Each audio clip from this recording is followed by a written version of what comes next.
خانہ کعبہ کے اندر لٹکے ہوئے برتن نما نوادرات دراصل کیا ہیں؟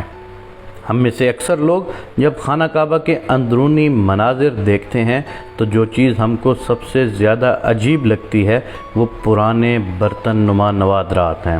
کعبۃ اللہ قریباً 180 مربع میٹر رقبے پر محیط ہے اور اس کی چھت لکڑی کے 3 مضبوط ستونوں پر محیط ہے۔ ستونوں کی لکڑی دنیا کی مضبوط ترین لکڑیوں میں سے ایک ہے اور صحابی رسول حضرت عبداللہ بن زبیر رضی اللہ تعالیٰ عنہ نے لکڑی کے یہ تینوں ستون بنوائے تھے۔ گویا اس وقت تک ان کو تقریباً 1350 سال گزر چکے ہیں۔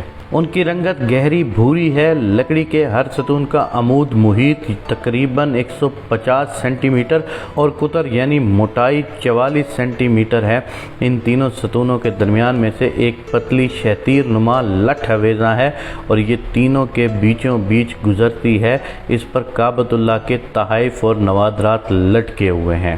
یہ برتن نما نوادرات مختلف اسلامی ادوار کے دوران اسلامی ممالک کے سربراہان کی طرف سے کعبہ شریف میں پیش کیے جانے والے نوادرات ہیں۔ ہو سکتا ہے کہ ان میں سے کچھ نوادرات دور نبوی میں خلفائے راشدین کے دور سے بھی تعلق رکھتے ہوں۔ اس کے علاوہ خلافت عثمانیہ کے دوران پیش کیے جانے والے نوادرات بھی موجود ہیں۔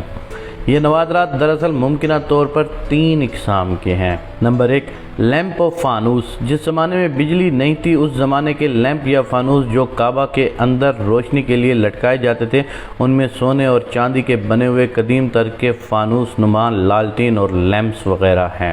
نمبر 2، بخور دان۔ ان میں عود، لوہان اور بخورات سلگانے والے برتن یا بخور دان بھی شامل ہیں جن میں یہ خوشبودار بخورات سلگائے جاتے ہیں۔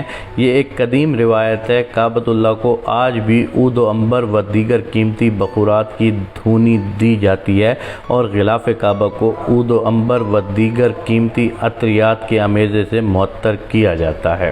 نمبر 3، ممکنہ طور پر ان میں غسل کعبہ کے دوران استعمال ہونے والے عرق کے گلاب و عطریات کے برتن بھی شامل ہو سکتے ہیں۔ یہ نوادرات کیونکہ دور نبوی اور خلافت راشدہ سے لے کر مختلف سلاطین اور اسلامی حکمرانوں کی طرف سے وقتاً فوقتاً پیش کیے جاتے رہے ہیں، اس لیے ان کو بطور احترام یہاں سے ہٹایا نہیں گیا اور ان کو بدستور کعبۃ اللہ کے اندر موجود رہنے دیا گیا ہے۔ خانہ کعبہ کی 2 چھتیں ہیں، ایک اندرونی اور دوسری بیرونی۔ بیرونی اضافی چھت خانہ کعبہ کو مزید مضبوط بنانے کے لیے تعمیر کی گئی تھی۔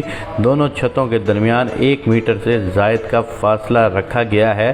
کعبہ میں ایک صندوق بھی ہے جس میں مختلف فرما نواؤں کی طرف سے پیش کیے جانے والے کعبہ کے قدیم ہدایہ محفوظ ہیں۔ الحرمین شریفین صدارت نے مزید بتایا ہے کہ کعبہ کے دائیں جانب اندرونی حصے میں رکن شامی ہے۔ اس میں ایک سیڑھی ہے جو مستطیل نما کمرے کی جانب جاتی ہے۔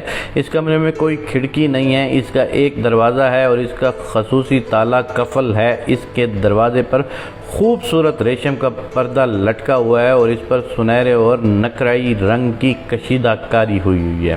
صدارت نے یہ بھی بتایا ہے کہ کعبے کا اندرونی فرش سنگ مرمر کا ہے۔ یہ زیادہ تر سفید ہے، تاہم سنگ مرمر کے دوسرے رنگوں کے ٹکڑے بھی فرش پر لگے ہوئے ہیں۔ کعبے کا اندرونی حصہ خوبصورت سنگ مرمر کے ٹکڑوں سے مزین ہے اور سرخ رنگ کی ریشم کے پردے سے ڈھانپا ہوا ہے۔ اس پر سفید رنگ سے عربی میں عبارات اور اسماء حسنہ لکھے ہوئے ہیں۔ اسی پردے نے کعبے کی چھت کو بھی ڈھانپ رکھا ہے۔ کعبے کے اندر 8 پتھر ہیں، ان پر خط سلس میں عربی عبارتیں کنند ہیں۔